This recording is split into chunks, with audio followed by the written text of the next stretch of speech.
The Far East is a realm we haven't explored as much as I'd like to. There's so much we still don't know about it, and so much still left to be added within and without the borders of Far Cathay, but there's no denying its beauty, and that mystery is part of what makes it so intriguing.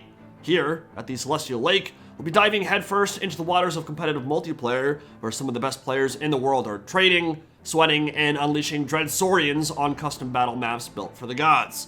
The mighty Kark, long a staple of the competitive scene, now one of the toughest outs on the planet, commands the Greenskins, while Ghoul brings out the real Cretaceous carnivore, the fearsome Shredder of Lustria. It's a matchup that has long favored the Lizardmen, whose armored dinos, healing, and terror bombs can prove difficult to manage for low leadership factions without great shooting, but Kark figures he might have a plan to stop its bloody rampage before things get out of control. Celestial Lake has a contested VP over on the east side at point number 2, while Wurzag's natural is point number 1, and the Lizardman natural is point number 3.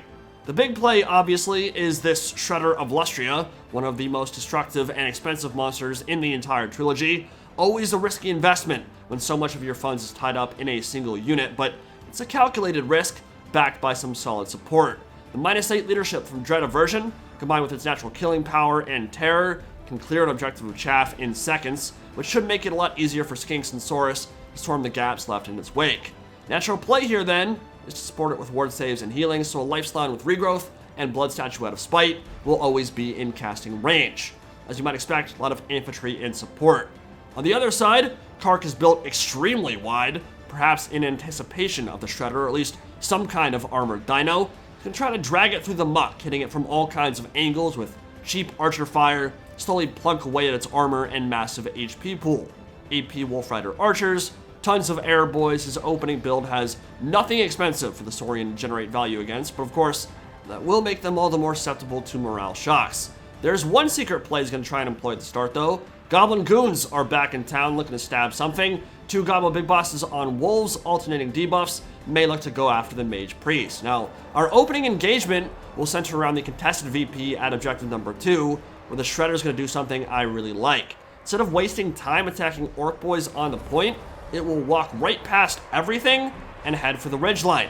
This is not only going to cut down on the time it's exposed to missile fire, it will stop additional units from contesting the point and potentially secure him that early cap, while that massive dinosaur gets wild in the Greenskins back line.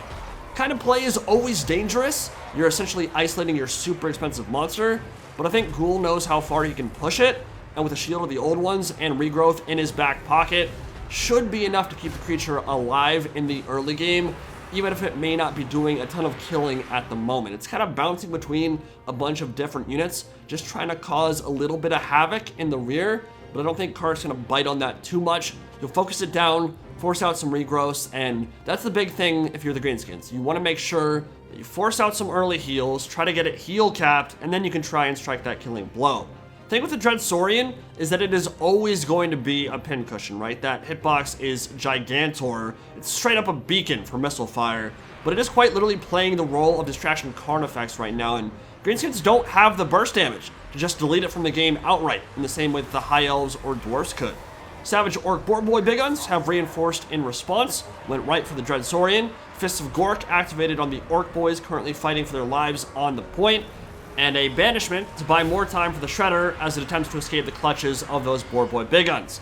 Kark did indeed attempt to goon up on the Mage Priest with those big bosses, but one is completely encircled by Saurus Spears, and a few munches from the Dino should mark its end. Well defended there, but I do need to point out here why exactly Kark has decided to go this wide, why there's so much chaff on the field, and it's not just because of the obvious reason of cat power, right? Remember that synergy of Wa and Wurzag's Bonewood Staff? Well, that's amplified even further in Dom, where Greenskins can field easily 30 plus units. So when all these squigs and boys and goblins are hitting like big guns, it starts becoming very difficult for the Lizardmen to trade effectively, especially when Fists of Gork and Here We Go are being thrown into the mix. And that's not to say anything of the Greenskin skirmish power, which, while I said not very focused on burst damage, still quite impressive in its, shall we say, accuracy by volume.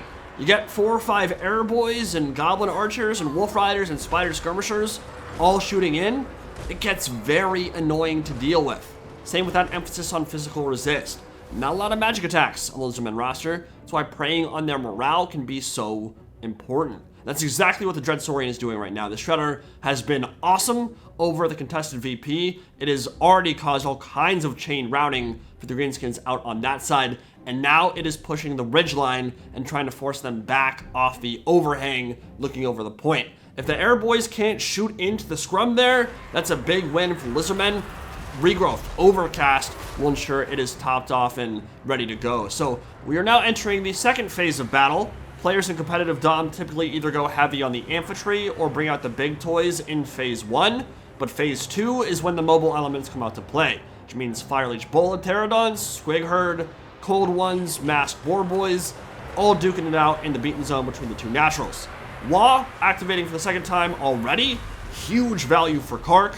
So many cheap units engaged all over the battlefield. Skinks and even Saurus will feel that pain trading into the Orc Boys and such, but that Saurian, after having 2 regrowths, including an Overcast tossed its way, it's right as rain, and it's a problem for the Greenskins. They cannot seem to bring it down now into the Air Boys and eliminating a huge section of the skirmish power for the Greenskins. Sole reason they've made no headway over at that contested VP.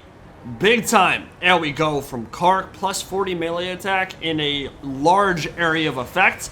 And the Squig Herd, the Boar Boys, everything in that scrum, ripping and tearing to the Lizardmen lines. And in the shadow of the temples, the Cathayan hillside in the background, idyllic landscape, absolutely drop dead gorgeous, now being marred by 110 violence. Dread Saurian covered in blood, causing all kinds of carnage, now stomping its way over to help out against the cavalry component. Now, the Dread Saurian can catch cav, it can rip them up in seconds.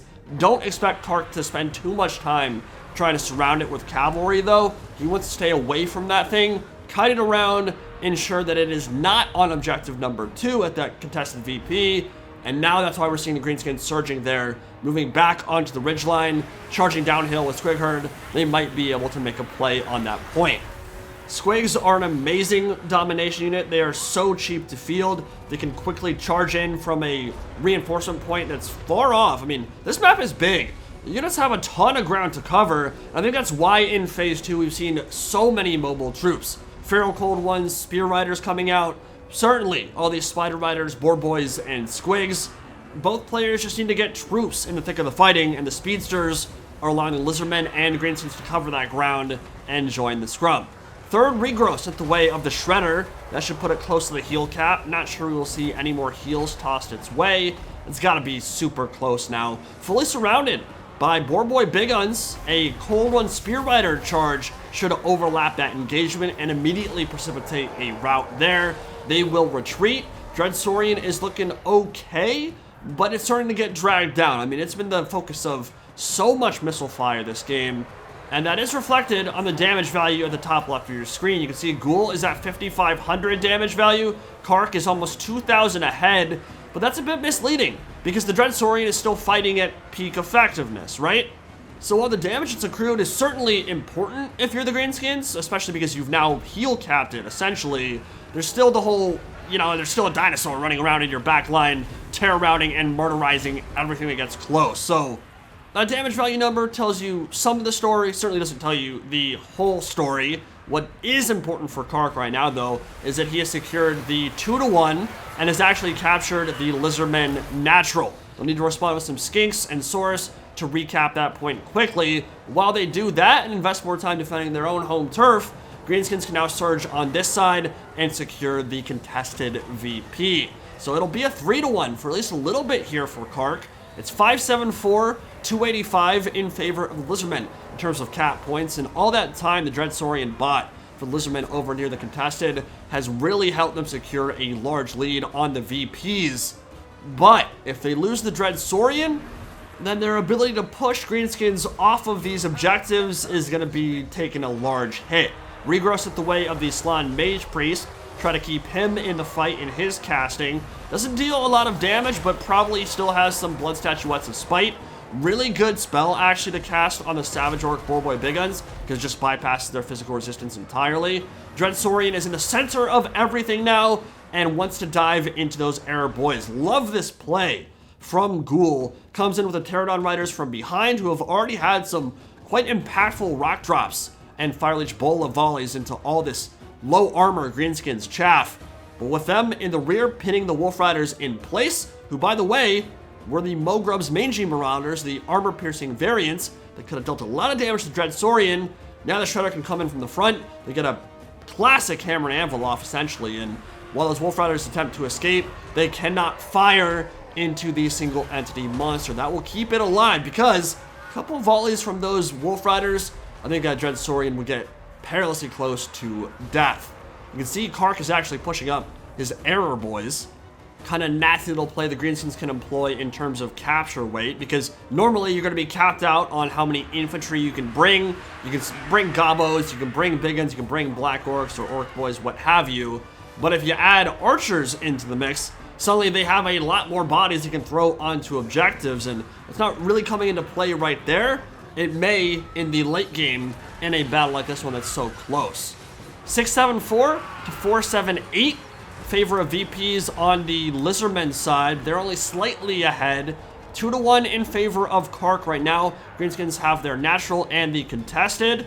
Pterodon's diving in the rear, and Warzag the Great Green Prophet doing his little Jays casting Here We Go and ensuring that Bonewood Staff continues to proc across the entire battlefield. Now, there aren't a ton of units on the field for the Greenskins right now. Most of them have routed due to this amazing Shredder of Lustria play. The way that thing has bounced in between units, causing terror routes, causing havoc, it's been really impressive. I love to see this unit get utilized to its fullest potential. It may not have insane damage value, simply because it's just fighting a bunch of chaff, but it has more than paid for itself at this point, and even if it is brought low now, completely fine if you are the Lizardmen. But as the Children of the Old Ones secure that 2-1, and a regrowth is sent the way of the Spear Riders, who are fighting a whole host of Greenskins cavalry, expect another surge from the Greenskins momentarily. Everything that's routing at the moment can't be desummoned, which means pushing forward with new waves of foot troops will be challenging for maybe a minute or two, but Kark has plenty of value and plenty of funds to pull from and send more troops out onto the field soon. And I think ideally, he'd love to wait until he reaches a critical mass of infantry where he can push everything off objective number 2 now. But that Shredder has caused so many problems with the Greenskins out there that with the 2-1 in favor of the Lizardmen now, I don't think Kark can actually afford to wait around too long here. It's 800 to 634. Lizardmen are going to be able to maintain that double cap for at least another minute or two. Kark needs to make a play for one of the objectives right now. He needs to secure himself the double cap very soon, or this may slip out of reach for the Greenskins. And we're seeing Kroxigors now coming out of spawn for the Children of the Old Ones. Another Here We Go, but a bubble of note going down from the Slann Mage Priest to kind of counteract that plus 40 melee attack. Shredder of Lustria being committed once again, up to 381 kills, around 2,700 damage value, and every time the Greenskins have tried to make a concerted effort to take objective number 2, they have been met by that terrifying dinosaur. A skirmish volley seems like it'll be enough to push it off, down to 1,200 HP. Lizardmen have secured their home.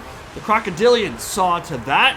So that means the Greenskins are forced to charge objective number 2. It does not look like they have enough bodies, anywhere near enough bodies, to take the natural of the Lizardmen. So everything's being sent towards objective number 2 now, but at 945 to 700, that margin for error is quickly closing for Kark. He needs to make a play right now. Every time he's tried, the Shredder has been the game-changing factor, but the Behemoth is on death's door at this point. It has put the team on its back like Greg Jennings and his broken leg, but even a creature the size of a building has its load-bearing limit, and if Kark can eliminate it with an archer volley or two, that road may be open. For now, Lizardmen are keeping the Dread Saurian real far back and waiting for the right opportunity to push it back into the scrum. Kroxigors did a great job of protecting their home turf, but here come the Savage Orc Boar Boy Big Guns, and this duel could change the outcome of the battle. I do think Savage Orc Boar Boy Big Guns have the advantage here, They're armor piercing and bonus versus large, and can be supported by the Bonewood Staff and other melee attack buffs like Wah from across the map, whereas the Slann Mage Priest would have to be close to support the Kroxigors. I think they might have missed their charge because they really didn't deal very much damage to the Kroxigors initially, but now with Wah activated, I think we're going to see those Kroxigors start melting, and the Slann Mage Priest is also on life support now. 300 HP, and that volley might be enough to finish it off for good. Yes, the Mage Priest is down. The Dread Saurian is soon to rout as well, and Kark may have just found an opening here to take that objective, but is it too late? 1131 to 800. Greenskins are making concerted effort to take objective number 3 and objective number 2. It may come down to a triple cap requirement on the Greenskins side. More Spider Riders pouring in. Kroxigor is straight up melted due to those Boar Boy Big Guns and the Wah activation. Great engagement from the Lizardmen Cavalry though. Full surround off on the Boar Cav, and he's just straight up preventing every single Greenskins unit from getting on that contested point.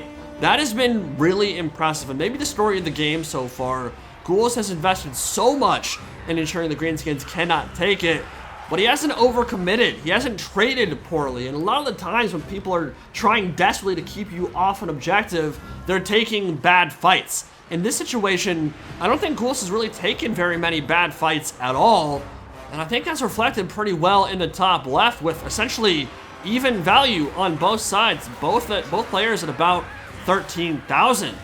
And I think that means that Ghouls has a really good shot to win this game unless Kark can command a triple cap right now. He has taken objective number 3. Kroxigor's rallied, but with a rear charge from the Savage Orc Boar Boy Big Guns, I think they will melt away like the summer snows. And if Ghouls can just avoid taking a really catastrophic fight, which would be challenging at this point because Warzag doesn't have a big game-changing spell like Foot of Gork or something like that to just instantly delete a cavalry unit or all the infantry still in his way, then I think the Lizardmen should be able to hold on here. They've got a 400 VP lead. We're 15 minutes in. You can see Kark is just desperately throwing archer bodies into the meat grinder, and immediately Skink Cohort decapitate the front ranks. Savage Orc Boar Boy Big Guns have pushed through.